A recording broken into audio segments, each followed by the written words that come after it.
નમસ્કાર મિત્રો, વિડીયોમાં તમારું સ્વાગત છે। જી હા મિત્રો, અત્યારે હાલ મોટા અને મહત્વના સમાચાર સામે આવી રહ્યા છે। તો મિત્રો, સમાચારમાં વાત કરીએ તો તમિલનાડુના ચેન્નાઈમાં એક પતિ પત્નીને તેમની સગીર પુત્રીને વેશ્યાવૃત્તિમાં ધકેલી દેવાની અશ્લીલ ફોટોગ્રાફ્સ અને વિડીયો બનાવવાના આરોપમાં ધરપકડ કરવામાં આવી છે। પોલીસના જણાવ્યા અનુસાર તેને પૈસા કમાવવા માટે તેની સગીર પુત્રીનો અશ્લીલ વિડીયો ઇન્ટરનેટ પર અપલોડ કર્યો હતો।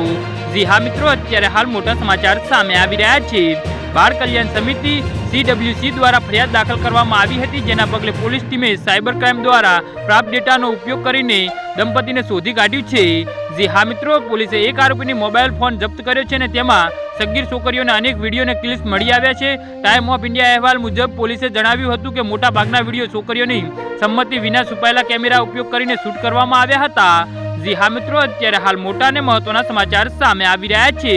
વધુ તપાસમાં જાણવા મળ્યું છે કે પુરુષ અને તેની પત્ની પોતાની પુત્રીને વેશ્યાવૃત્તિમાં ધકેલી દીધી હતી અને અન્ય છોકરીઓ સાથે તેનો વિડીયો બનાવ્યા હતા અને આ વ્યક્તિએ પોતાની પુત્રી સહિત સગીર છોકરીઓને અનેક વિડીયો ક્લિપ્સ અને ફોટોગ્રાફ્સ વાપરી હેતુ ઓનલાઈન વ્યવસાય હતા। જે હા મિત્રો, તો આના વિશે તમારું શું કહેવું છે તો નીચે અમારી કમેન્ટ બોક્સમાં જરૂરથી જણાવજો અને મારી YouTube ચેનલને સબસ્ક્રાઇબ કરવાની ભૂલતા નહીં। વિડીયો પૂરો જોવા બદલ તમારો ખૂબ ખૂબ આભાર।